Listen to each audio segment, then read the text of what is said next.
pinalaya sa sariling pamamahay habang nagpapakasasa sa karangyaan ang manugang na nilamon ng kasakiman. Habang humihigop ng mamahaling alak si Hazel, kinakalkal naman ni Almira ang basurahan sa tabing ilog para may makain.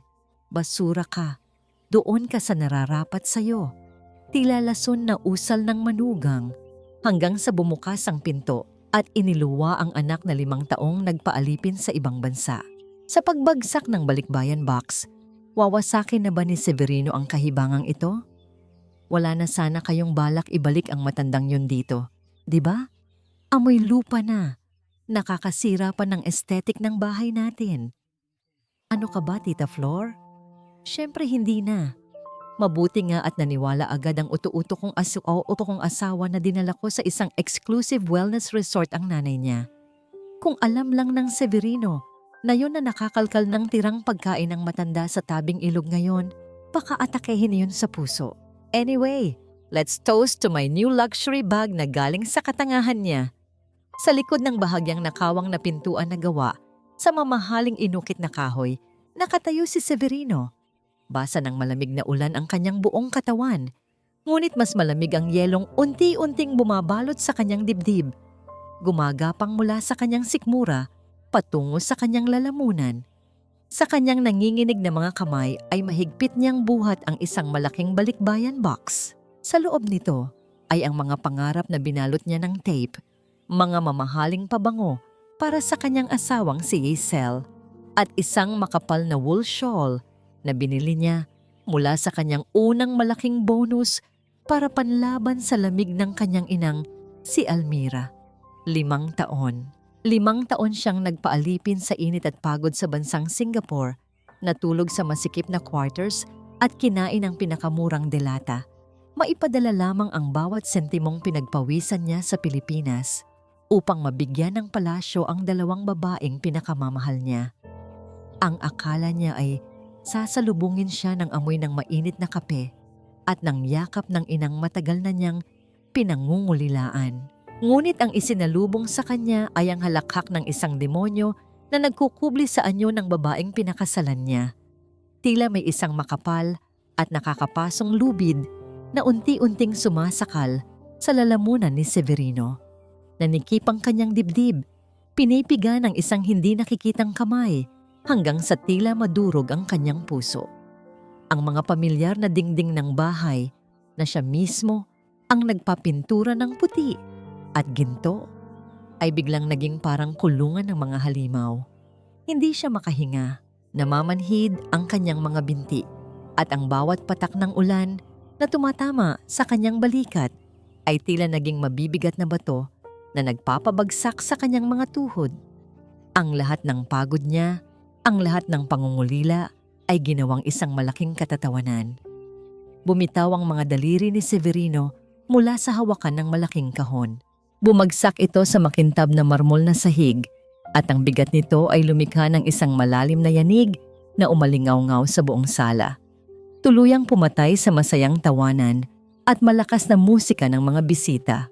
Lahat ng mga mata ay napalingon sa pintuan. Nang makita ni Hazel ang basang-basang figura ng kanyang asawa, tila naubos ang lahat ng dugo sa kanyang mukha. Sa labis na pagkagulat, nabitawan niya ang hawak na kristal na baso ng wine. Sumalpok ito sa sahig at nagkadurog-durog.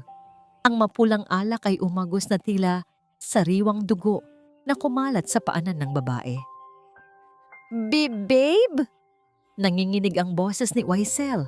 Pilit na pinapakalma ang sarili habang mabilis na lumapit.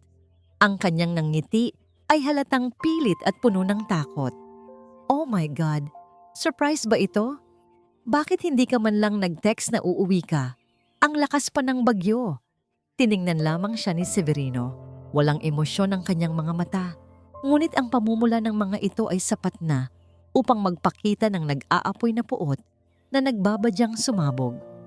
Sinuyod ng kanyang paningin ang buong paligid. Ang sala ay puno ng mga taong hindi niya kilala. Mga nakasuot ng maluhong damit. May mga mamahaling pagkain sa ibabaw ng hapag na binili gamit ang perang ipinadala niya para sa gamot ng kanyang ina. Nasaan ang nanay ko, Isel? Ang boses ni Severino ay mababa, garalgal, ngunit may talim na kayang humatid ang bakal. Napalunok si Isel at sumulyap kay Tita Flor na ngayon ay tahimik na nakayuko sa isang tabi. Mabilis na hinawakan ni Isel ang braso ng asawa, ginagamit ang malambing na tinig na matagal nang naging kahinaan ni Severino. Babe, di ba sinabi ko sa'yo sa video call natin last week? Dinala ko si Mama sa isang exclusive healing resort sa kabilang bayan para makapagpahinga siya. Nagparty lang kami ni Tita Flor dito ngayon para i-celebrate ang bagong investment natin. You're so wet, halika muna sa taas. Ipaghahanda kita ng maiinit na tubig. Bago pa man makasagot si Severino, isang malakas na puwersa ang marahas na nagbukas ng pintuan mula sa kanyang likuran. Isang binatang nakasuot ng luma at basang raincoat ang pumasok ng walang pakundangan. Si Andre, tumutulo ang putik mula sa kanyang mga bota. Ang kanyang mukha ay puno ng galit at pagkasuklam habang diretsyong nakatingin sa manugang na nagpapanggap. Mga pusakal kayo. Ang sigaw ni Andre ay tila kulog na yumanig sa buong kabahayan. Itinuro niya si Yaisel gamit ang nanginginig niyang kamay. Nagsasaya kayo rito? Nagpapakalunod kayo sa alak habang si Nanay Almira ay naghihingalo sa putikan. Lalong namutla si Yaisel. Umusok ang kanyang ilong sa galit at mabilis na nag-iba ang kanyang anyo. Sino ba ang pulubing yan? Guard, bakit nakapasok ang baliw na yan sa loob ng subdivision natin? Babe, huwag kang maniwala dyan. Adik yata yan na nanghihingi lang ng limos. Naninira lang yan. Hindi pinansin ni Andre ang pagmamataray ng babae. Dumukot siya mula sa bulsa ng kanyang basang pantalon at inilabas ang isang lukot na litrato na kinuha niya mula sa kanyang lumang cellphone at ipinaprint. Inihagis niya ito sa harapan ni Severino. Mabagal na yumuko si Severino. Ang kanyang mga tuhod ay parang mga jelly na nawalan ng lakas nang pulutin niya ang basang papel. Sa litrato, nakikita niya ang isang matandang babae na nakahiga sa ibabaw ng mga pinagpatong-patong na karton. Balot ito ng isang napakanipis at butas-butas na kumot. Ang katawan ay butot balat at ang muka ay nakasubsob sa isang lumang kamiseta na pamilyar kay Severino. Ang kanyang paboritong kamiseta noong kolehiyo na hindi kailanman itinapon ng kanyang ina. Tila tumigil ang pag-ikot ng mundo ni Severino. Ang mga paliwanag at pagmamakaawa ni Yaisel ay naging parang mga bulong na walang katuturan. Sa kalagitnaan ng kanyang pagkatulala, napansin ng kanyang mga mata ang isang kakaibang anino na mabilis na gumalaw. Sa likod ng makapal at mahabang kurtina sa pasilyo, may isang figura ng lalaki na tahimik na nagmamadaling magtago palabas sa likurang pintuan. Hindi niya alam kung sino ito. Ngunit sa sandaling iyon, wala siyang pakialam sa kahit na anong dumi ng kanyang asawa. Ang tanging mahalaga ay ang dugo ng kanyang buhay na unti-unting nauubos sa ilalim ng bagyo. Hindi sumigaw si Severino, hindi niya sinampal si Yaisel o pinaghahampas ang mga mamahaling gamit na nandoon. Ang pinakamatinding sakit ay hindi lumilikha ng ingay. Ito ay isang nakakabinging katahimikan na unti-unting pumapatay mula sa loob. Marahan niyang inalis ang pagkakakapit ng mga asawa sa kanyang braso. Tila nandidiri sa isang nakakahawang sakit. Tinalikuran niya ang marangyang party, ang mga mapagkunwaring mukha, at ang bahay na pulang bubong na naging saksi sa pinakamalaking pagkakanulo sa kanyang buhay. Walang lingon-likod siyang tumakbo palabas, sumugod sa gitna ng walang awang ulan, at nag-aalinlang ang dilim ng gabi. Sinusundan ang mga yapak ni Andre patungo sa lugar kung saan itinapon ang kanyang ina. Iniwan niya ang kasinungalingan sa loob ng palasyo. Ngunit habang hinahagupit ng malamig na hangin ang kanyang mukha, isang katanungan ang patuloy na sumusugat sa kanyang isipan. Tila patalim na paulit-ulit na ibinabaon sa kanyang puso ng walang awa. Aabot pa ba siya upang mayakap ng buhay ang inang nagbuwis ng sariling dugo at pawis para sa kanya? O huli na, Ang lahat para sa isang anak na naging bulag. Sa katotohanan, ang malamig na ulan ay tila libo-libong karayom na tumutusok sa balat ni Severino habang binabagtas nila ni Andre ang makipot at madilim na eskinita pababa sa ilog. Wala na siyang pakialam kung ang kanyang mamahaling sapatos na binili pa sa ibang bansa ay tuluyan ng bumaon sa malagkit at umaalingasaw na putikan. Bawat hakbang ay mabigat, hindi dahil sa putik na kumakapit sa kanyang mga paa, kundi dahil sa matinding kaba at pambubusabos sa sarili na unti-unting lumalamon sa kanyang pagkatao. Umaalingaw-ngaw sa hangin ang walang humpay na paghampas ng ulan sa mga kalawanging yero na tila nakikisali sa pag-iyak ng kalangitan. Amoy na bubulok na basura at burak ang paligid. Isang mundong napakalayo sa mabangong palasyong iniwan niya ilang minuto lamang ang nakalilipas.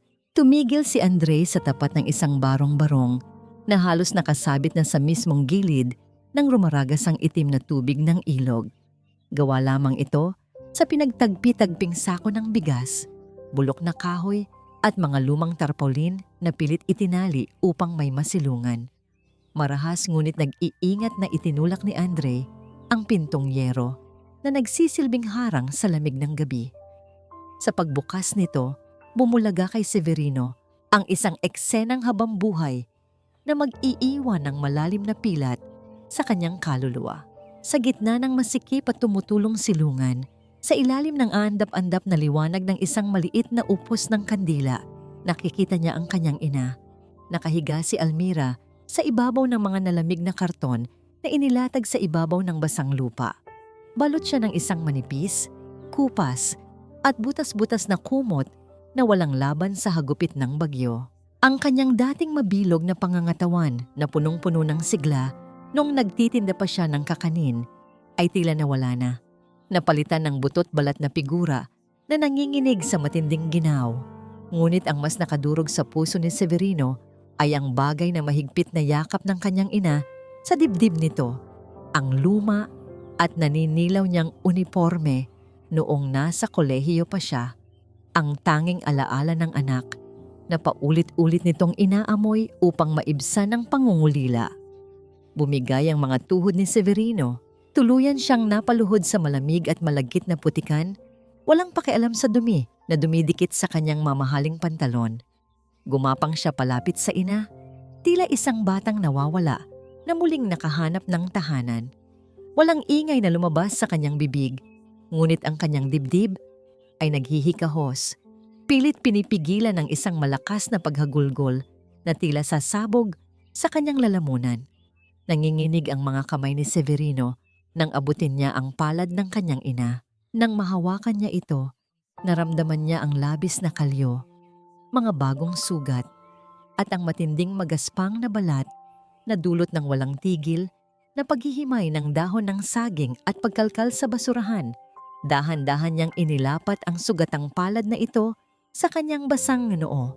Isang pagmamano, isang paghingi ng tawad ng isang anak na nagbulag-bulagan sa kasinungalingan habang ang kanyang ina ay naghihirap sa dilim.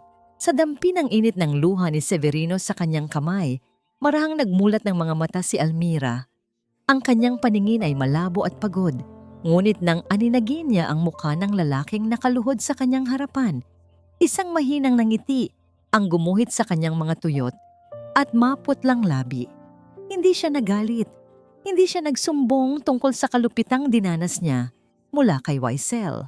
Imbes na isipin ang sariling kalagayan, dahan-dahang iniangat ni Almira ang kanyang nanginginig na kamay upang punasan ang putik at luha sa pisngi ng kanyang anak. Anak!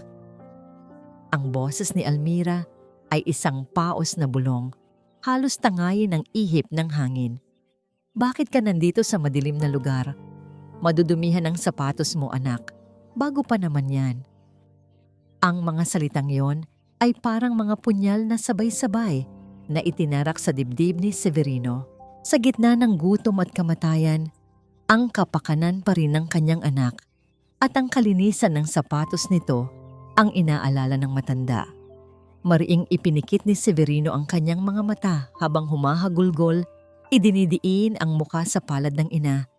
Pilit kinukuha ang lahat ng lamig mula sa katawan nito, papunta sa kanya. Nay, patawarin mo ako. Nandito na ako, Nay. Hindi na kita iiwan. Garalgal at halos hindi makahingang usal ni Severino. Ngunit sa pag-usog ni Almira upang yakapin ang anak, bahagyang bumaba ang manggas ng kanyang lumang duster. Nahagip ng nanlulumong mga mata ni Severino ang isang malaki at nangingitim na pasa sa itaas na bahagi ng nipis na braso ng ina. Hindi ito pasanggaling sa pagkakadapa.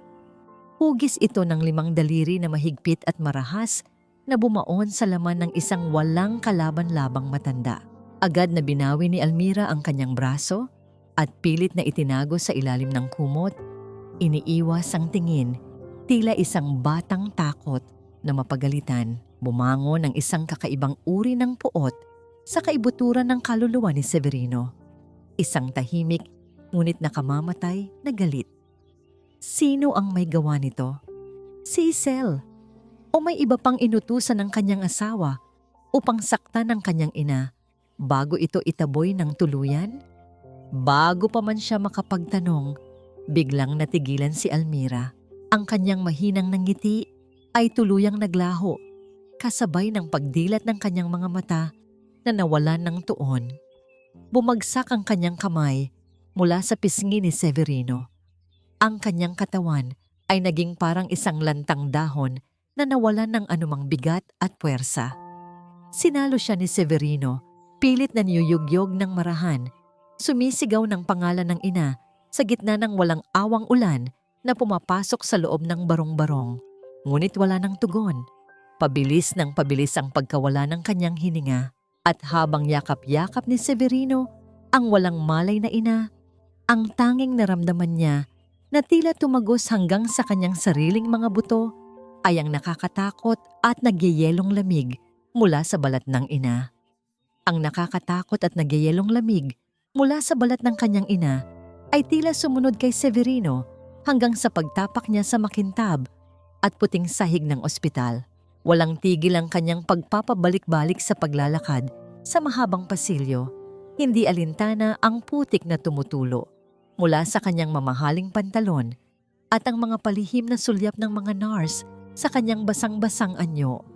Ang matapang na amoy ng alkohol at gamot sa hangin ay lalong nagpapabigat sa kanyang paghinga.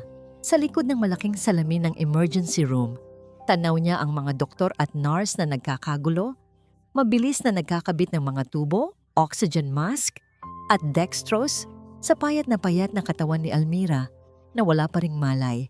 Sa gitna ng kanyang pagkasabik at matinding takot, bumukas ang pinto ng pasilyo at pumasok ang isang babaeng nakasuot ng malinis na lab coat. Si Doktora Maristela Vejano, bakas sa kanyang tindig ang pagiging profesional. Ngunit ang kanyang mga mata ay nagtatago ng isang pamilyar at matinding pag-aalala nang makita ang pasyenteng nakaratay. Agad siyang pumasok sa loob ng kwarto upang pamunuan ng pagsusuri sa vital signs ni Almira. Habang nakatingin mula sa labas, may isang tagpo na tuluyang nagpadurog sa puso ni Severino. Kumuha si Maristela ng isang malinis at maligamgam na tuwalya. Imbes na iutos sa mga nurse na nakapaligid, ang doktor mismo ang dahan-dahang nagpunas sa putik at dumi na kumapit sa kulubot at namumutlang pisngi ni Almira. Ang bawat haplos ng kamay ni Maristela ay puno ng matinding pag-iingat at pagmamahal. Tila ba sariling ina nito ang kanyang inaalagaan? Ang simpleng senaryong ito ay nagbigay ng matinding sampal kay Severino. Isang estranghero ang nagbibigay ng init at kalinga na buong pusong ipinagkait ng sarili niyang asawa. Makalipas ang halos 1 oras matapos siguraduhing matatag na ang paghinga ng matanda at nalapatan na ng paunang lunas ang matinding malnutrisyon nito, lumabas si Maristela. Tiningnan niya si Severino. Walang pandidiri sa kanyang paningin, kundi isang malalim na awa na may halong mabigat na katanungan. Inimbitahan niya ang lalaki sa kanyang tahimik na opisina upang makapag-usap ng walang nakakarinig. "Kumusta ang nanay ko, Maristela?" Garalgal na tanong ni Severino, halos hindi makatingin ng diretso sa mga mata ng dating kaibigan. Buhay siya, Severino, pero malubha ang malnutrisyon niya at may matinding pulmonya. Malumanay ngunit seryosong sagot ng doktor. Huminga ng malalim si Maristela, ipinapatong ang magkabilang kamay sa ibabaw ng mesa. "Bakit ngayon ka lang umuwi? Bakit hinayaan mong humantong sa ganito si Nanay Almira?" Napakunot ang noo ni Severino, ang mukha ay puno ng matinding pagkalito. "Paanong hahantong sa ganito? Buwan-buwan akong nagpapadala ng malaking pera para sa gamot, pagkain at bitamina niya. Tuwing magkausap kami ni Yaisel sa video call, maayos naman ang nanay.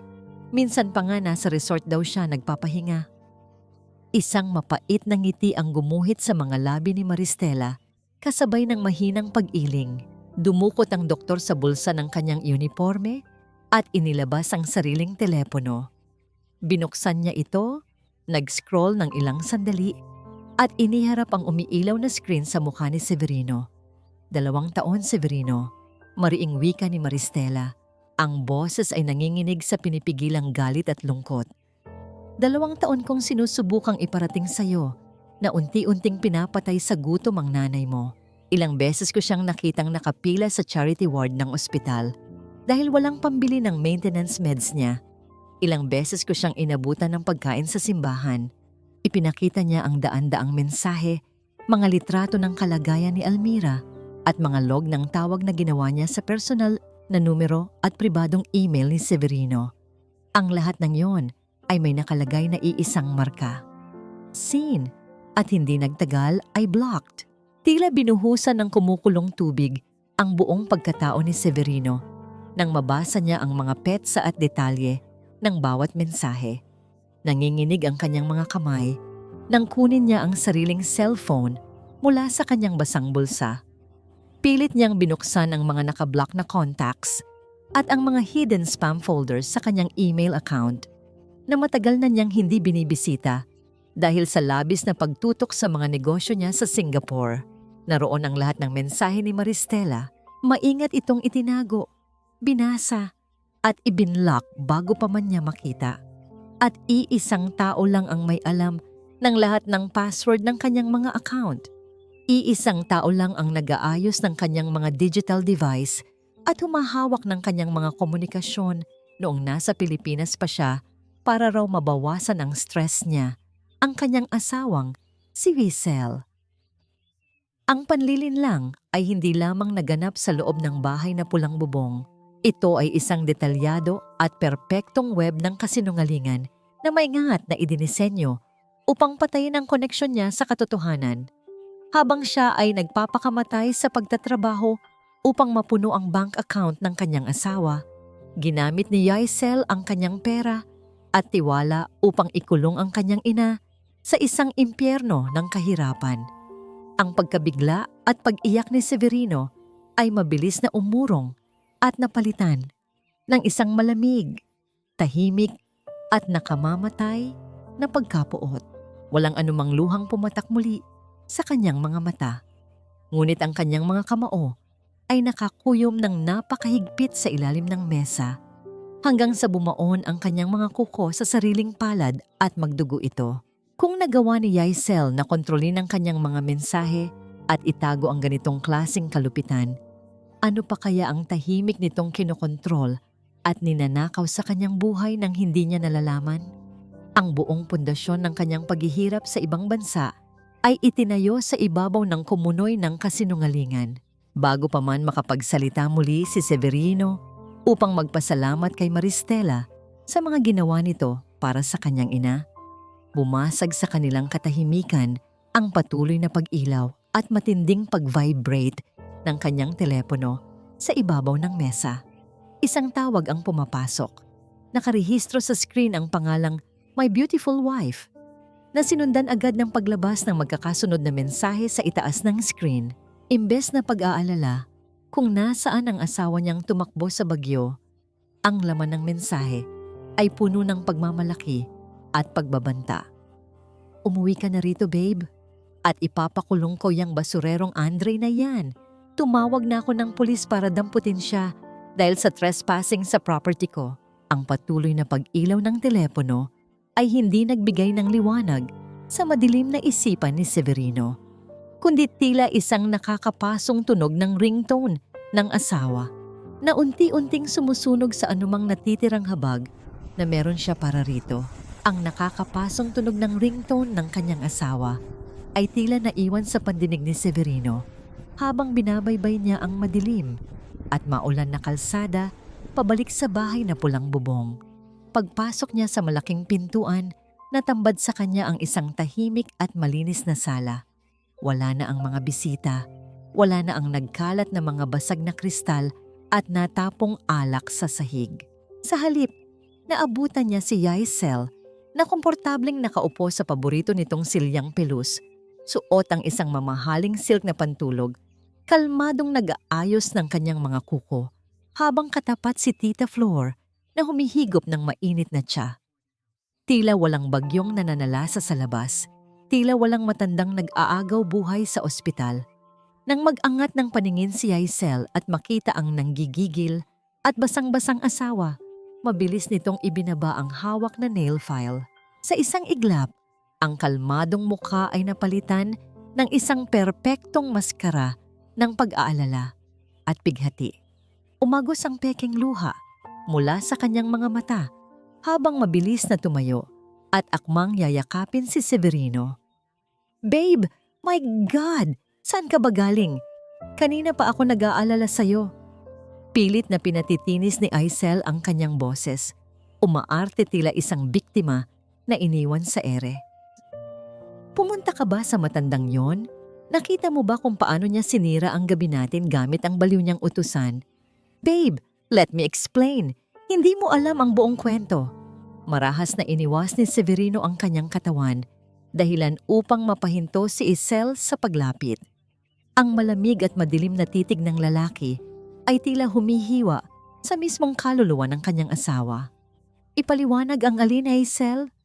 Mababa ngunit nag-uumapaw sa puot ang tinig ni Severino. "Na pinutol mo ang lahat ng linya ng komunikasyon ko para hindi ko malamang ginugutom mo ang nanay ko?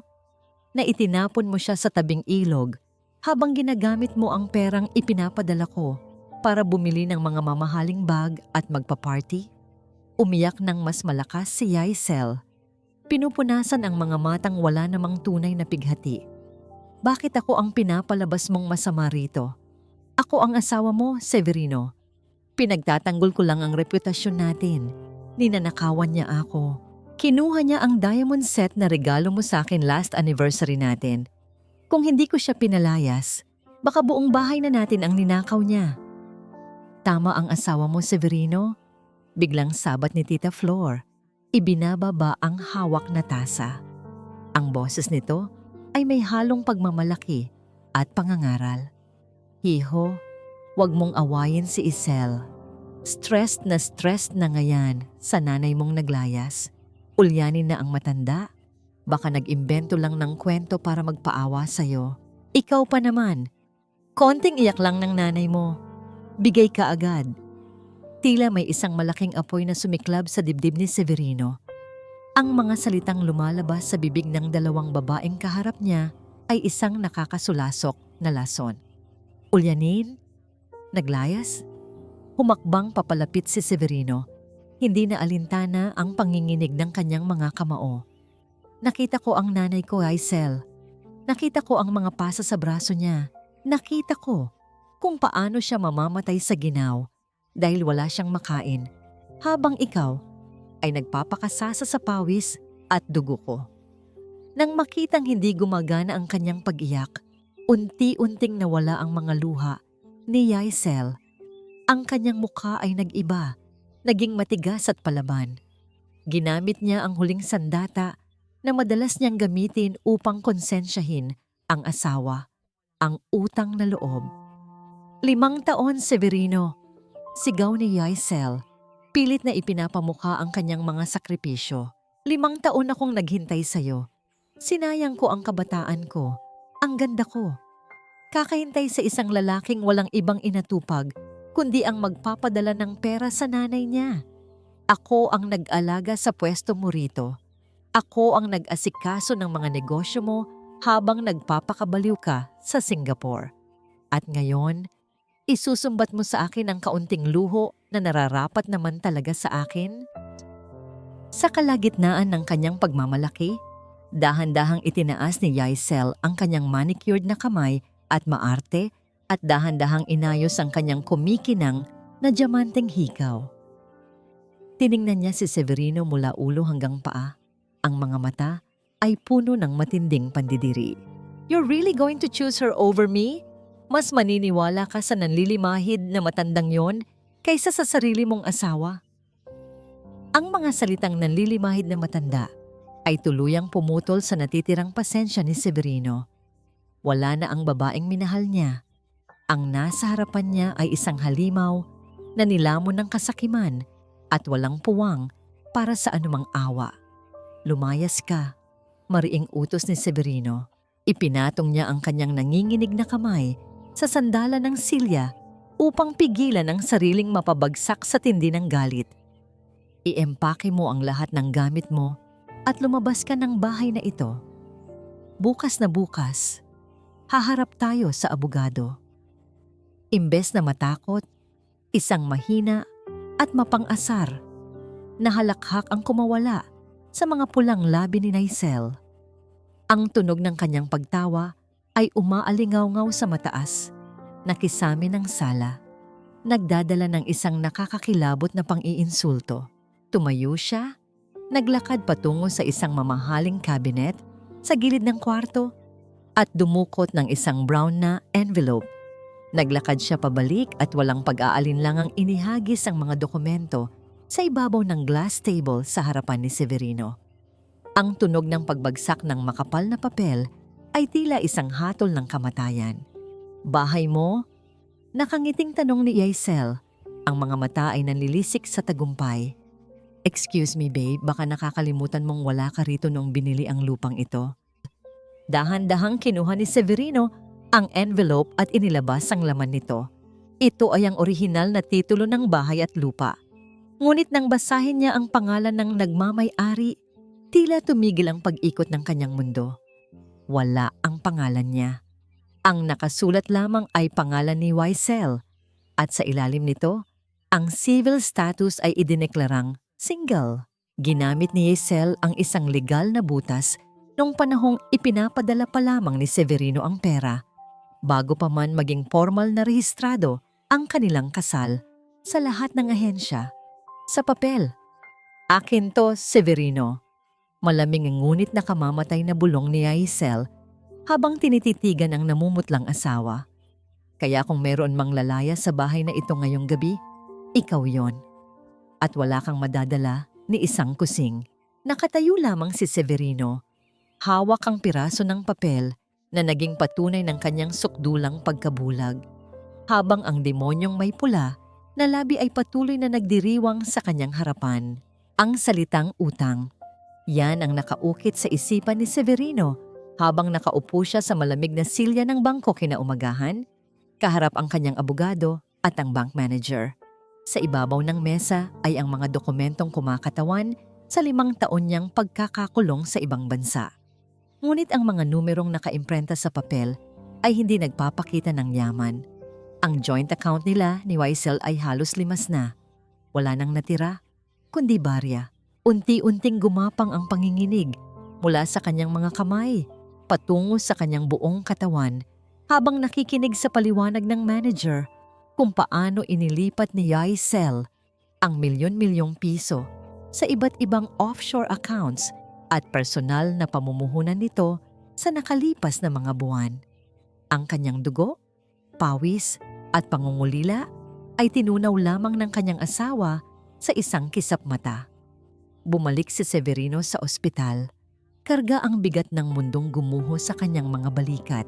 Pagpasok niya sa maliit at tahimik na kwarto, naabutan niya si Almira na gising na. Nakasandalang matanda sa unan. Maputla pa rin ngunit may ngiting sumilay sa mga tuyot na labi nang makita ang anak. Umupo si Severino sa tabi ng kama. Pilit na itinatago ang luwang nagbabadyang tumulo. Ibinaba niya ang kanyang ulo, ramdam ang labis na hiya, pagkatalo at panliliit sa sarili. Wala siyang naipagtanggol, wala siyang naisalba. "Anak," malambing at mahinang tawag ni Almira. Dahan-dahan nitong inilapat ang magaspang at malamig na palad sa nakayukong ulo ni Severino. Pilit na inaalo ang lalaking humihikbi na parang isang musmos. "Bakit ganyan ang hitsura mo? May masakit ba sa'yo?" Hindi na napigilan ni Severino ang kanyang sarili. Kumawala ang matinding pighati mula sa kanyang lalamunan. "Kinuha niya lahat, Nay. Wala akong naiwan para sa'yo. Yung bahay, yung pera. Ginawa ko ang lahat sa Singapore para mabigyan ka ng magandang buhay, para hindi ka na magtinda sa arawan. Pero nanakaw lang ng babaeng pinagkatiwalaan ko. Wala na akong maibibigay sa'yo, Nay. Patawarin mo ako." Ngumiti lamang si Almira. Isang ngiting puno ng kapayapaan na hindi mabibili ng anumang salapi o mamahaling bag. Kinuha ng matanda ang isang pirasong biskwit na nakapatong sa maliit na platito sa tabi ng kanyang kama na ibinigay ng nurse kanina. Dahan-dahan niya itong hinati sa dalawa gamit ang kanyang nanginginig na mga daliri. Iniabot niya ang mas malaking kalahati kay Severino. Ito ang palagi nilang ginagawa noong mga panahong wala silang makain kundi isang pakete ng biskwit at kapeng barako sa isang buong araw. "Hayaan mo na ang bahay na yon, anak. Hayaan mo na ang pera," wika ni Almira. Ang mga mata ay nag-uumapaw sa wagas na pagmamahal habang inilalagay ang biskwit sa palad ni Severino. "Hindi ko kailangan ng malaking bubong kung malamig naman ang loob ng bahay. Ang mahalaga, nandito ka na. Hawak ko na ulit ang anak ko. Basta't magkakasama tayo kahit saang sulok. Yun ang tunay na bahay natin." Ang simpleng pagkilos na yon, ang paghati ng biskwit, ay tila isang mainit na yakap na tumunaw sa yelong nakabalot sa puso ni Severino. Wala siyang yaman ngayon, ngunit ang pagmamahal ng kanyang ina ay isang kayamanang hindi kailanman mananakaw ni Yaisel. Sa kalagitnaan ng kanilang madamdaming pag-uusap, bumukas ang pintuan at pumasok si Doktora Maristela. Bit-bit ang isang makapal na brown folder. Ang kanyang mukha ay seryoso at walang bakas ng ngiti. Nang makitang kumakain si Almira, nagpaalam muna ang doktor na kakausapin si Severino sa labas upang hindi ma-stress ang pasyente. Pagdating sa tahimik na pasilyo, iniabot ni Maristela ang folder. "Severino, gusto kong makita mo ang buong medical records ni Nanay Almira. Pinagsama-sama ko ang lahat ng test results niya mula pa nung unang beses ko siyang makitang nakapila sa charity ward ng ospital." Binasa ni Severino ang mga pahina. Bawat letra at numero ay tila patalim na nakabaon sa kanyang isipan.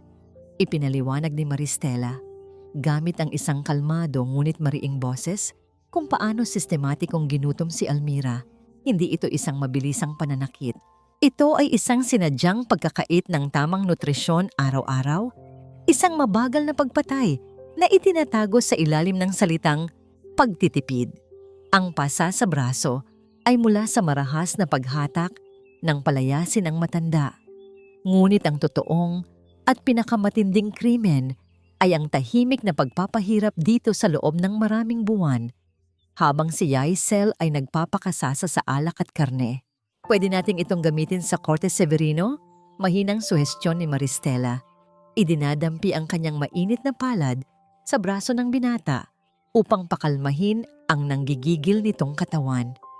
Hindi natin siya pwedeng hayaang makawala sa ginawa niyang pang-aabuso. Huminga ng malalim si Severino. Ipinikit niya ang kanyang mga mata at nang idilat niya ang mga ito, ang mga luha ng pagkatalo ay tuluyan ng napalitan ng isang nag-aapoy na determinasyon. Hindi siya gagamit ng dahas, hindi siya magwawala o mananakit ng pisikal tulad ng inaasahan ni Yaisel na gagawin niya upang magmukha siyang masama.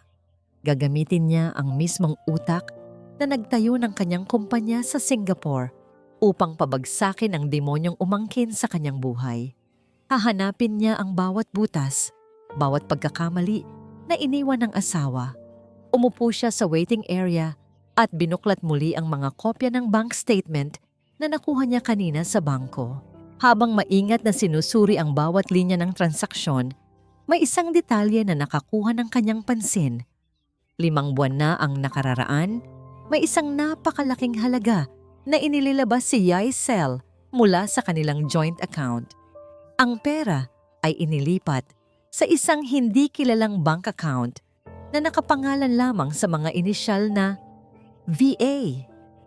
Walang paliwanag, walang detalye ng negosyo. Sino ang VA na ito at bakit nagpadala si Yaisel ng ganito kalaking pera habang nagpapanggap na nagmamalasakit sa kanilang kumpanya? Habang nakatitig sa mahiwagang pangalan na yon at pilit na hinahanapan ng kasagutan, biglang tumunog ang kanyang telepono na nakapatong sa kanyang hita. Isang mensahe mula sa kanyang tagapamahala ng negosyo sa Iloilo ang pumasok. Nang buksan niya ang mensahe, bumulaga sa kanya ang isang litrato ng isang formal na abiso mula sa isang malaking bangko. Ang isa sa mga pangunahing resort na ipinundar niya bago siya umalis patungong Singapore ay ipapasubasta na sa susunod na linggo. Ang dahilan na nakasaad sa dokumento ay ang hindi pagbabayad ng milyon-milyong pisong utang. Ginamit pala ni Yaisel ang titulo ng resort bilang kolateral upang umutang ng malaking pera. Pekeng ginamit ang kanyang pangalan sa mga papeles at pinabayaan itong lumobo nang hindi niya nalalaman.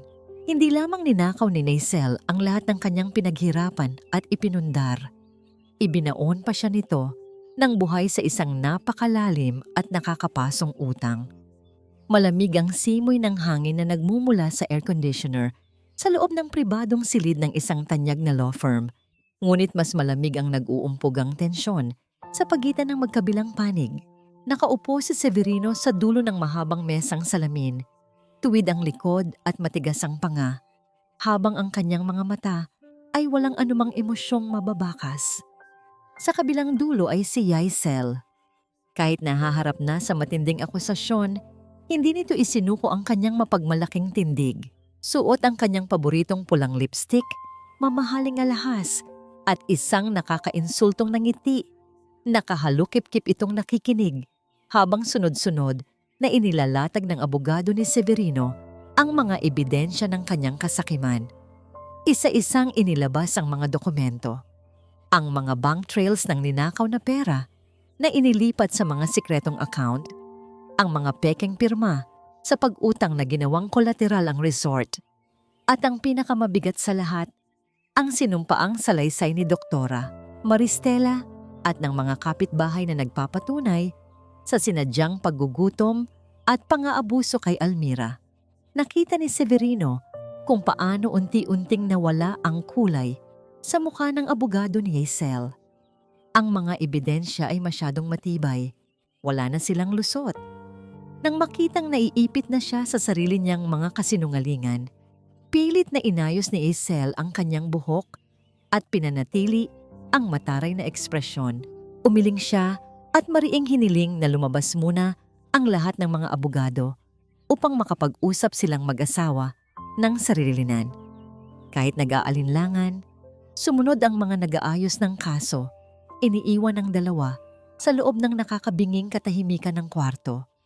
Nang sumara ang pinto, dahan-dahang tumayo si Yaisel. Lumapit siya sa direksyon ni Severino. Ang takong ng kanyang sapatos ay lumilikha ng mabigat at marahas na indayog sa sahig. Tumigil siya sa tapat ng asawa at yumiho ng bahagya. Inilalapit ang kanyang mukha na tila isang ahas na handang tumuklaw anumang oras. Wala nang bakas ng pag-iyak o pagpapaawa. Ang naiwan ay ang tunay na anyo ng demonyong matagal na niyang pinakasalan. Akala mo ba panalo ka na, Severino?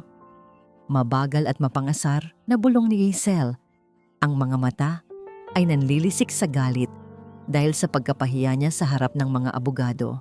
Akala mo ba napabagsak mo na ako dahil sa mga kapirasong papel na yan?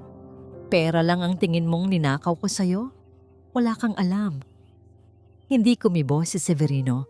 ngunit ang kanyang dibdib ay nagsimulang sumikip sa kakaibang kaba. Ang ngiti ni Yaisel ay may dalang lason na alam niyang papatay sa kanya. 2 taon na ang nakakaraan nung nagpapakamatay ka sa kaka-overtime sa Singapore para maipambili ng gamot sa walang kwenta mong nanay. Nabuntis ako. Malamig na pagtatapat ni Yaisel, ang bawat salita ay binibigkas ng may diin upang siguraduhing tumagos sa kilaliman ng kaluluwa ng asawa. Nasa sinapupunan ko na ang anak mo, Severino, isang bata na sana ay tatawag sa iyong ama, pero ipinalaglag ko. Ipinatanggal ko ang bata at ipinatapon na parang basura. Dahil kailanman, hindi ko hahayaang may dumaloy na maruming dugo ng isang nagtitinda ng kakanin at ng isang laking squatter sa anak ko. Nandiri ako sa ideyang magkakaroon ako ng anak sa isang lalaking alipin ng kanyang mahirap na ina. Tumigil ang pag-ikot ng mundo ni Severino. Ang hangin sa loob ng kwarto ay tila biglang ninakaw. Naiwan siyang naghihikahos, hindi makahinga. Ang bawat salitang binitiwan ni Yaisel ay tila isang kalawangin at mapurol na patalim na mabagal, ngunit malalim na ibinabaon at pinipilipit sa kanyang puso. Hindi siya sumigaw. Walang kahit anong boses ng galit ang lumabas sa kanyang lalamunan. Hindi niya sinampal o sinaktan ang babaeng nasa harapan niya. Ang pinakamatinding sakit ay hindi kayang tumbasan ng anumang pisikal na dahas. Ito ay nag-iiwan lamang ng isang nakakamatay na pamamanhid. Nagsimulang manginig ang mga tuhod ni Severino na tila nawalan ng buto. Sa kanyang pag-atras, dahan-dahan siyang inabot ang gilid ng malamig at makapal na mesang salamin. Mahigpit siyang kumapit doon hanggang sa pumuti ang kanyang mga buko. Pilit na pinananatiling matatag ang sarili upang hindi tuluyang gumuho sa sahig habang nakaharap sa taong sumira sa kanyang mundo. Isang taong hindi niya inaasahang magiging dahilan ng lahat. Sarili niyang kapamilya. Ang pangarap niyang maging isang ama na matagal niyang ipinagdasal gabi-gabi sa kanyang maliit na kwarto sa Singapore ay nawala bago pa man niya ito mahawakan. Isang pangarap na naglaho dahil sa malamig na desisyon ng isang babaeng pinairal ang sariling pagmamataas kaysa sa awa. Ngunit sa kalagitnaan ng kanyang pagdurugo, isang malamlam na katanungan ang pilit na sumiksik sa kanyang naguguluhang isipan. Tinitigan niya ang tiyan ni Yaisel. Totoo bang pinatay nito ang bata? O isang panlilin lang na naman ito upang saktan siya? Pwede kayang iniluwal nito ang sanggol at ibinigay sa iba upang hindi makaabala sa kanyang marangyang buhay? Ang isipan ni Severino ay muling bumalik sa misteryosong withdrawal na inilipat sa pangalang VA. Inampon ba ng taong ito ang kanyang anak kasama ng malaking halaga ng pera? Ngunit bago pa man niya mahanap ang kasagutan, tuluyan ng nilamon ng dilim at sakit ang kanyang katinuan. Binitawan niya ang gilid ng mesa. Tinalikuran niya si Yaisel na patuloy na nakangiti sa kanyang pagkawasak. Naglakad si Severino palabas ng kwarto, tila isang taong tinanggalan ng kaluluwa. Isang lagalag na multo na hindi na alam kung saan patutungo. Hindi niya pinansin ang mga tawag ng kanyang abogado sa pasilyo. Naglakad siya palabas ng mataas na gusali. Sinasalubong ang malamig at walang awang buhos ng ulan. Wala siyang dalang payong, wala sa sariling tinatahak ang sementadong kalsada. Patuloy siya sa paghakbang patungo sa gitna ng malawak, maulan at mapanganib na highway. Tila naghahanap ng pisikal na sakit na tatapos sa pagdurugo ng kanyang kaluluwa. Ang tanging pumupuno sa kanyang isipan ay ang nakakabinging ugong ng mga paparating na sasakyan. Ang nakakabinging ugong ng mga paparating na sasakyan ay tila naging isang malabong bulong sa pandinig ni Severino. Ang bawat hakbang niya sa gitna ng basang kalsada ay mabigat at walang direksyon, tulad ng isang taong inalisan ng dahilan upang mabuhay. Mula sa kanyang kanan, isang napakalakas na liwanag mula sa headlamp ng isang paparating na malaking truck ang bumulag sa kanyang paningin. Hindi siya umiwas. Hinihintay na lamang niya ang matinding salpok na tatapos sa lahat ng pangungulila at panlilinlang na sumira sa kanyang pagkatao. Ngunit bago pa man mangyari ang inaasahang sakuna, isang pares ng maliliit ngunit mahigpit na mga kamay ang buong lakas na humatak sa kanyang braso pabalik sa gilid ng kalsada. Bumagsak sila sa basang damuhan. Ang rumaragasang hangin na dala ng mabilis na pagdaan ng truck ay humampas sa kanilang mga mukha. Isang nakapangingilabot na paalala kung gaano siya kalapit sa kamatayan.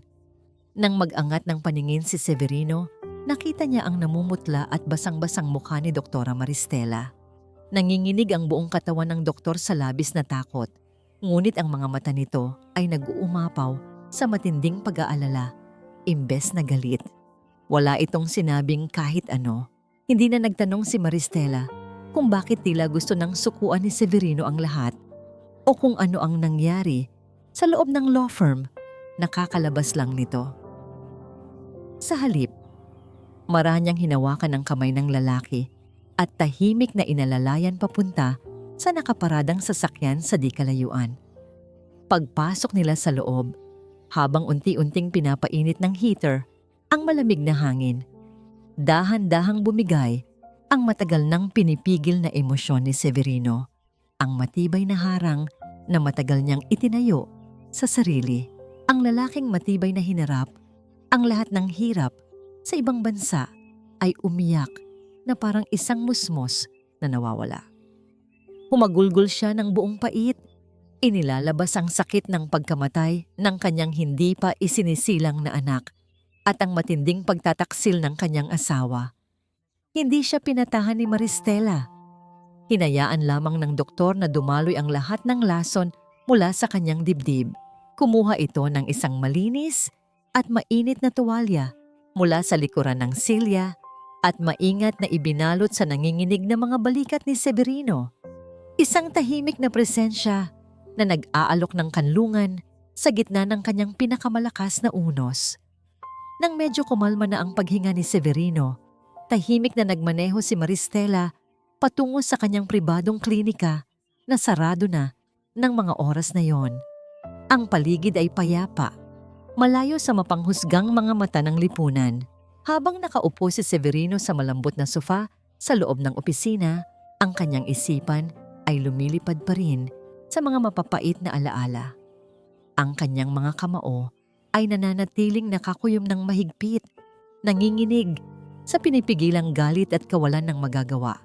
Sa kabilang dulo ng kwarto, bago pa man magtimpla ng kape si Maristela, mabilis, ngunit maingat na inilagay ng doktor ang isang maliit na pelus na kahon sa loob ng kanyang drawer at ikinandado ito. Isang bagay na hindi na napansin ni Severino dahil sa labis na pagkalunod sa sariling pighati, ngunit nag-iwan ng isang katanungan kung anong lihim ang itinatago ng babaeng nagligtas sa kanya. Lumapit si Maristela, dala ang 2 saro ng mainit na kape. Ang amoy ng kapeng barako ay nagdala ng kaunting pamilyar na init sa nanlalamig na silid. Umupo siya sa tabi ni Severino, nag-iwan ng sapat na espasyo ng paggalang, ngunit sapat ang lapit upang maramdaman ang presensya ng isa't isa. Walang malisyosong hawak, walang matatamis na salitang mapagkunwari. Dahan-dahan lamang inilapat ni Maristela ang kanyang mainit at malambot na palad sa ibabaw ng nanlalamig at nakakuyom na kamao ni Severino. "Nandito ako, Severino," malumanay at punong-puno ng sinseridad na bulong ng doktor.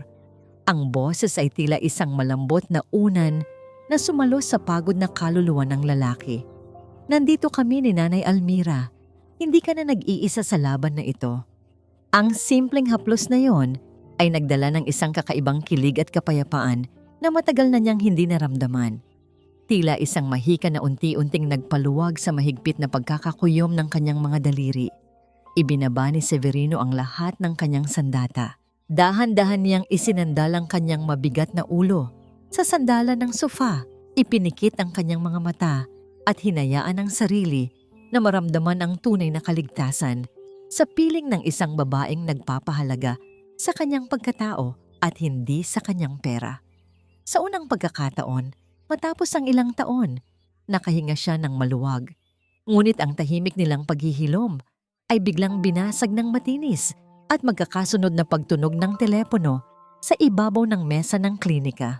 Mabilis na tumayo si Maristela upang sagutin ito. Habang nakikinig, unti-unting nawala ang kulay sa mukha ng doktor at napalitan ng matinding gulat at takot. Isang nurse mula sa ospital ang nasa kabilang linya, humihingi ng tulong. Wala raw itong nagawa nang biglang sumugod si Yaisel sa kwarto ni Almira. Nagwawala, nananakit, at pilit na pinapaalis ang walang kalaban-labang matanda. Ang kapayapaang pilit nilang binubuo ay mabilis na naglaho. Pinalitan ng muling pagbabalik ng panganib na nagbabadyang tuluyang kumitil sa buhay ng inang sinusubukan nilang iligtas. Parang hinahabol ng kamatayan, mabilis na tinahak ni na Severino at Maristela ang mahabang pasilyo ng ospital. Ang bawat hakbang nila ay mabigat. Ang bawat paghinga ay kinakapos. Mula sa di kalayuan, naririnig na nila ang isang pamilyar at matinis na boses na lumilikha ng iskandalo. Sinisira ang sagradong katahimikan ng lugar. Pagdating nila sa tapat ng kwarto ni Almira, naabutan nilang bahagyang nakabukas ang pinto. Sa loob, parang isang mabangis na hayop na nakakulong sa hawla si Isel. Pabalik-balik ito sa paglalakad habang nakapameywang. Ang pulang lipstick ay tila dumudugo sa galit. Ang mga mata ay nanlilisik habang nakaturo sa matandang nakaupo lamang sa kama. Ano, matanda? Bingi ka ba? Sigaw ni Yaisel. Ang boses ay sapat na upang marinig hanggang sa kabilang dulo ng hallway. Iatras mo lahat ng reklamo mo laban sa akin. Sabihin mo sa anak mong tanga na ikaw ang nagnakaw at ikaw ang naglayas. Kung hindi, ipapahanap ko ang basurero mong kaibigan na si Andre at sisiguraduhin kong hindi na siya sisikatan ng araw bukas. Naiintindihan mo ba? Nanginginig ang buong katawan ni Almira. Mahigpit na hawak ang rosaryo sa kanyang mga kamay. Ang mga mata ay nakayuko sa takot. Akmang susugurin ni Severino ang asawa, ngunit marahan siyang pinigilan ni Maristela. Isang senyas na maghintay at magmasid. Sa unang dambu ng pagkakataon, dahan-dahang nag-angat ng tingin si Almira. Ang kanyang mga mata na dating puno ng takot ay unti-unting napalitan ng isang kakaibang liwanag. Isang liwanag ng kapayapaan at tapang na hindi kailanman nakita ni Severino sa buong buhay niya. Hindi siya umiyak, hindi siya nagmakaawa. Sa halip, tiningnan niya ng diretso sa mga mata ang manugang na tila isang demonyo sa kanyang harapan. Gawin mo ang gusto mong gawin, Yaisel? Mahina ngunit matatag ang boses ni Almira. Walang bahid ng anumang panginginig. Kahit ipapatay mo pa ako ngayon, hindi ko nahahayaang tapak-tapakan mo ang natitira kong dangal. Sa aming mga mahihirap, yan na lang ang tanging kayamanan namin. Natigilan si Yaisel. Hindi niya inaasahan ang ganitong pagsagot mula sa matandang palagiin niyang tinatakot.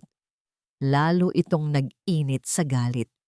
At ano pa ang maipagmamalaki mo? Nanggigigil na sagot ni Yaisel. Isa ka lang namang matandang pulubi na nagtitinda ng kakanin sa kalsada. Isang mahinang ngiti ang gumuhit sa mga labi ni Almira. Isang nawangiting puno ng awa para sa babaeng nasa harapan niya. Ang tunay na mahirap ay ikaw, Yaisel. Malumanay na tugon ng matanda. Ang mga salita ay tila sampal na dumapo sa pisngi ng manugang. Dahil ang puso mo ay isang tuyong lupa na walang anumang kayang tumubo. Dahil wala kang pagmamahal na kayang ibigay nang walang hinihinging kapalit. Ang mga salitang yon ay tuluyang nagpanting sa tainga ni Yaisel. Dahil sa matinding galit at kahihiyan, itinaas niya ang kanyang kamay, handang sampalin ng buong lakas ang matandang nangahas na labanan siya. Ngunit bago pa man dumapo ang kanyang palad sa pisngi ni Almira, bumukas ng malakas ang pinto. Subukan mong hawakan ng nanay ko, Yaisel. Isang malamig at nagbabantang boses ang pumuno sa buong kwarto. Pumasok si Severino na tila isang leon na handang protektahan ang kanyang nasasakupan.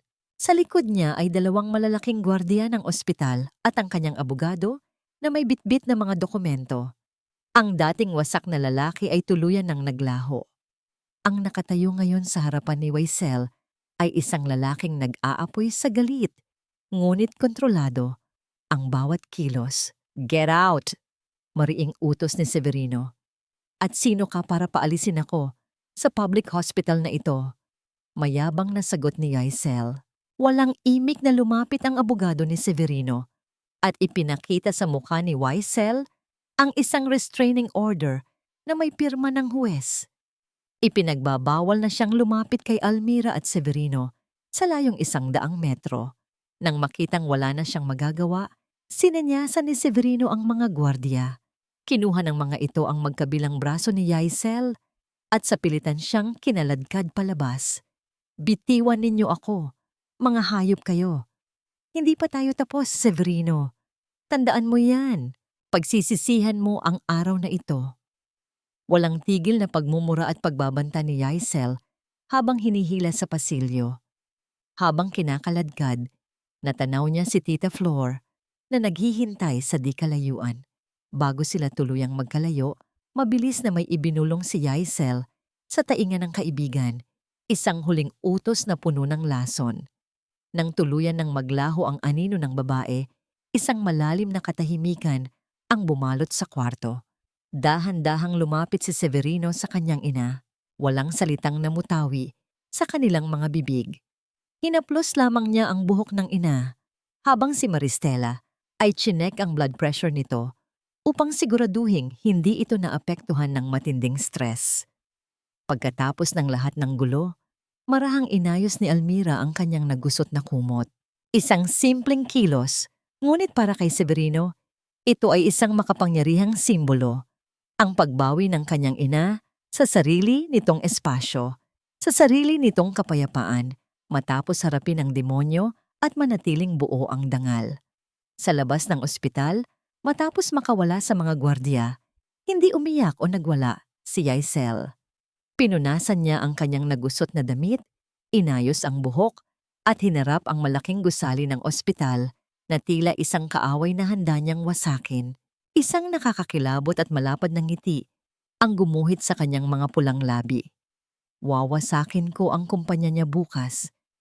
Ang salitang wawasakin. Iyan ang pangakong binitiwan ni Yaisel at hindi nga siya nag-aksaya ng panahon. Kinabukasan, ang buong social media ay inuga ng isang maingat na inilabas na video. Sa loob nito, makikita ang umiiyak na si Yaisel.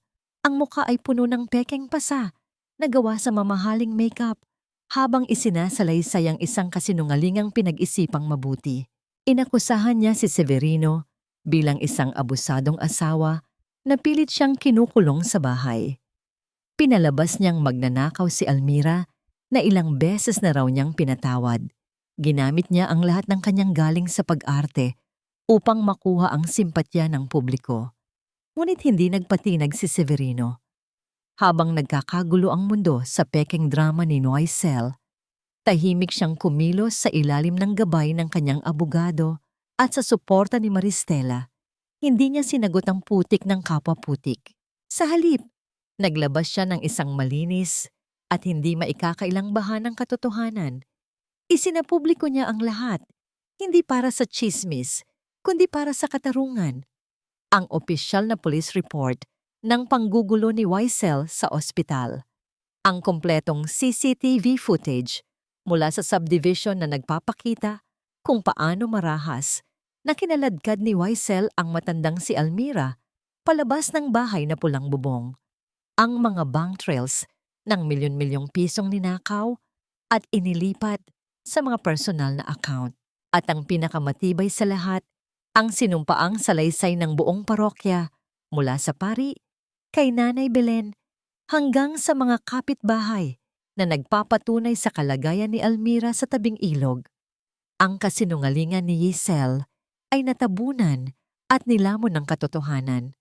Isa-isang tumalikod ang mga alta sosyedad na kaibigan na dati nakikikain sa kanyang mga handaan. Nang mabalitaan ni Tita Flor na kasama siya sa mga kinasuhan ng estafa bilang kasabwat, mabilis itong tumawag sa abogado ni Severino at itinanggi ang lahat.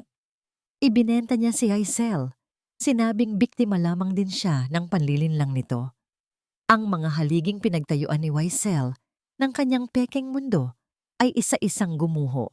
Isang umaga, habang nag-aayos ng almusal si Hazel sa kanyang marangyang kondo, tumawag ang kanyang bangko. Lahat ng kanyang accounts ay na-freeze dahil sa utos ng korte. Ang mga credit card niya ay pinutulan. Sa parehong araw, dumating ang abogado ni Severino sa kanya, bit-bit ang isang tagumpay. Dahil sa malinaw na ebidensya ng pandaraya, na ibalik kay Severino ang legal na titulo ng bahay na pulang bubong. Natagpuan ni Hazel ang sarili na nag-iisa sa dilim. Ang kuryente sa kanyang kondo ay pinutulan dahil wala siyang pambayad. Sinubukan niyang tawagan ang lahat ng kanyang mga kontak, ngunit wala ni isa ang sumasagot. Ang kanyang mga mamahaling damit at bag na nakasabit sa aparador ay naging mga walang buhay na palamuti na hindi niya makain. Habang nakaupo sa sahig ng kanyang madilim na sala, napahawak siya sa kanyang tiyan. Ang isang malakas na tunog ng pagkalam ng kanyang sikmura ay umalingaw-ngaw sa nakakabinging katahimikan. Sa gitna ng kanyang karangyaan, sa kauna-unahang pagkakataon, naramdaman ni Hazel ang totoong gutom. Ang parehong gutom na ipinaranas niya sa ina ng lalaking minsan niyang tinawag na asawa. Makalipas ang ilang linggo, matapos mailabas si Almira sa ospital at tuluyan ng manumbalik ang kanyang lakas, dinala siya ni Severino sa tapat ng bahay na pulang bubong. Payapa na ang lahat. Hawak ni Severino sa kanyang nanginginig na kamay ang bagong susi. Ito na dapat ang katapusan ng kanilang kalbaryo, ang simula ng bago nilang buhay sa bahay na ipinundar niya para sa ina. Ngunit habang nakatayo sila sa labas, nakatingin sa magandang bahay na naliligo sa sikat ng araw, isang malamig na ihip ng hangin mula sa nakaraan ang tila yumakap sa kanila. Napansin ni Severino ang mga mata ng kanyang ina. Walang kagalakan, walang pananabik. Sa halip, ang nakita niya ay isang malamig at malayong tingin na tila nakatingin sa isang magandang kulungan na puno ng mga multo ng sakit at pagtataksil. Ang malamig na ihip ng hangin mula sa nakaraan ay sumalubong sa kanila nang dahan-dahang ipinasok ni Severino ang bagong susi sa seradura. Ang tunog ng pagpihit nito ay tila isang malakas na kalansing sa loob ng tahimik na bahay. Itinulak niya ang mabigat na pintong kahoy. Bumungad sa kanila ang isang sala na malinis at makintab, ngunit walang buhay. Ang amoy ng disinfectant na ipinanglinis ng mga tauhan niya ay mas nangingibabaw kaysa sa amoy ng kape, ng sinaing, o ng anumang bagay na nagpapahiwatig ng isang tahanan. Naglakad sila papasok. Bawat hakbang ni Severino ay mabigat. Ang bawat sulok ng bahay ay isang paalala ng kanyang pagkabulag. Tinungo niya ang malaking bintana na tanawang hardin. "Dito ko po sana kayo gustong magkape tuwing umaga, Nay." Halos pabulong niyang wika. Ang boses ay puno ng pait. Sumunod sila sa kusina. Isang malawak at modernong espasyo na may mga kagamitang kumikinang sa ilalim ng ilaw. Ngunit para kay Severino, ang kusinang ito ay isang malamig na laboratorio. Malayo sa maliit ngunit masayang kusinang puno ng usok mula sa pinipritong isda at amoy ng bagong saing na bigas kung saan siya lumaki. Umakyat sila sa ikalawang palapag. Ang dating silid na inilaan niya para sa ina ay naging isang walang lamang kwarto. Ang master's bedroom kung saan naghari-harian si Hazel ay malamig at walang anumang bakas ng pagmamahal. Habang nakatayo sila roon, sa gitna ng isang palasyong itinayo mula sa sakripisyo ngunit binahiran ng kasakiman, nakita ni Severino ang tunay na nararamdaman sa mga mata ni Almira. Napagtanto niya na ang pangarap niyang bahay para sa ina ay naging isang kulungan ng masasakit na alaala. Ang bahay na ito ay hindi na kailanman magiging isang tahanan, Huminga ng malalim si Severino at buong tapang na hinarap ang ina.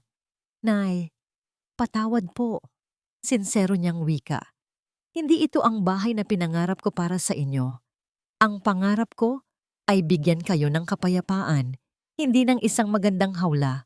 Ano po ba talaga ang gusto ninyo? Isang mahinang ngiti ang sumilay sa mga labi ni Almira. Hinawakan niya ang kamay ng anak. Anak, ang gusto ko lang ay isang maliit na espasyo kung saan natatanaw ko ang paglubog ng araw. Isang maliit na hardin kung saan pwede akong magtanim ng sampagwita at kamatis.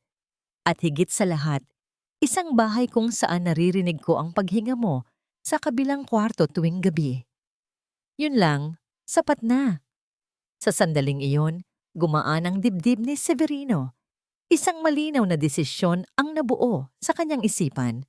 Kinabukasan, magkasama silang nagpunta sa parokya. Sa harap ng lumang mesang kahoy ng kanilang kura paroko, taimtim na inilapag ni Severino ang titulo ng bahay at lupa, kasama ang bagong susi. Padre, sa inyo na po ito. Magalang niyang wika. Ang bahay na ito ay naging simbolo ng sakit para sa aming pamilya. Nais po naming gawin itong simbolo ng pag-asa. Hindi makapaniwala ang pari. Hiho, sigurado ka ba rito? Tumango si Almira. Ang mga mata ay nagniningning sa kaligayahan. Gawin po ninyo itong bahay kanlungan, Padre. Isang masisilungan para sa mga nanay na tulad ko, sa mga matatandang pinabayaan at walang ibang matakbuhan. Isang basbas ng pasasalamat ang iginawad sa kanila ng pari. Nang hapong iyon, bago tuluyang lisanin ang bahay sa huling pagkakataon, huminto si Almira sa hardin. Mula sa kanyang maliit na bayong, dumukot siya ng isang maliit na supot. Sa loob nito ay isang tangkay ng sampagwita na may ugat na. Lumuhod siya sa lupa, gumawa ng maliit na butas gamit ang kanyang mga kamay at maingat na itinanim ang halaman. Isang simbolo ng pagpapatawad. Isang halimuyak ng paghilom na iiwan niya para sa mga susunod na maninirahan sa bahay na minsan ay sumugat sa kanya. Habang papalubog na ang araw lula ng sasakyan ni Maristela, tinatahak nila ang isang kalsadang palayo sa syudad. Sa kanilang tabi ay ang malawak na taniman ng tubo na hinahaplos ng gininto ang sinag ng dapit hapon. Nakahanap na ako ng maliit na lupa malapit dito, Nay. Masayang balita ni Severino. Itinuturo ang payapang bukirin. Simple lang, pero may malapad na bintana na tanaw ang mga tubo. Pwede na kayong magtanim ng kahit gaano karaming sampagita. Nakasandal lamang ang ulo ni Almira sa bintana. Ninanamnam ang kapayapaan na matagal na niyang hindi naramdaman. Tumingin si Severino kay Maristela na tahimik na nagmamaneho sa kanyang tabi. Ang babaeng ito ang naging kanyang ilaw sa gitna ng kadiliman. Nang makita ni Maristela ang ngiti sa mga labi ni Severino, isang ngiti ng tunay na kalayaan at pag-asa, dahan-dahan niyang iniabot ang kanyang kamay at marahang hinawakan ng kamay ng lalaki na nakapatong sa gear shift. Walang salitang binitiwan. Ang mainit na dampi ng kanilang mga palad ay sapat na upang maging isang pangako ng isang bagong simula. Ngumiti si Severino, handa na sa pagdating ng bukas sa Kambam-Owong. Isang taon na ang lumipas. Sa isang maliit na lupain na napapaligiran ng malawak na taniman ng tubo sa Iloilo, isang simpleng bahay na gawa sa kahoy at bato ang payapang nakatayo. Hindi ito isang palasyo na may pulang bubong, ngunit ang bawat sulok nito ay binabalot ng init at pagmamahal. Ang hangin ay laging may dalang matamis na halimuyak mula sa hardin ng mga puting bulaklak ng sampagwita na masigasig na inaalagaan ni Almira. Tuwing umaga, sa malapad na balkonahe na tanaw ang lunti ang bukirin, nauupo si Almira sa kanyang paboritong silyang tumba-tumba. Malusog na siya at bumalik na ang dating sigla sa kanyang mga mata. Sa kanyang kandungan ay ang isang lumang Biblia na patuloy niyang binabasa habang humihigop ng mainit na kapeng barako at pinakikinggan ang huni ng mga ibon. Payapa na ang kanyang kaluluwa. Ang mga pilat ng nakaraan ay naroon pa, ngunit hindi na ito masakit. Nagsisilbi na lamang itong paalala ng kanyang katatagan at ng walang hanggang pagmamahal ng Diyos. Sa loob ng kusina, ang amoy ng sinangag na bawang at piniritong isda ay humahalo sa halimuyak ng sampagita. Si Severino, na nakasuot lamang ng simpleng sando at shorts, ang abala sa pagluluto. Ang dating CEO, na walang ibang alam kundi mga numero at kontrata, ay natutong magluto ng lahat ng paboritong pagkain ng kanyang ina. Paminsan-minsan, sa gitna ng kanyang paghahalo, natatanaw niya sa isang kisap mata ang anino ni Yaisel, isang larawan ng isang babaeng naghuhugas ng mga pinagkainan sa isang maruming karinderya sa syudad. Ang mukha ay kupas na at walang bakas ng dating karangyaan. Ngunit ang alaala ay hindi na nagdudulot ng galit o pait. Isa na lamang itong malayong multo. Pinatawad na niya ito, hindi sa pamamagitan ng salita, kundi sa pamamagitan ng paglimot at pagpapatuloy sa buhay. Natagpuan niya ang tunay na kapayapaan, hindi sa pagganti, kundi sa paghilom. Maya-maya pa, bumukas ang pintuan at pumasok si Maristela, pagod ngunit nakangiti mula sa kanyang night shift sa ospital. Bago pa man makapag-alis ng sapatos ang doktora, marahan siyang nilapitan ni Severino mula sa likuran. Ipinulupot ng lalaki ang kanyang mga braso sa baywang ng babae. Isinandal ang kanyang baba sa balikat nito at nilanghap ang pamilyar na amoy ng buhok nito na nagbibigay sa kanya ng kapanatagan. "Upo ka na, mahal. Handa na ang almusal," malamig niyang bulong. Humarap si Maristela sa kanya. Ang mga mata ay may bakas ng pagod, ngunit puno ng pagmamahal. Hinaplos nito ang pisngi ni Severino.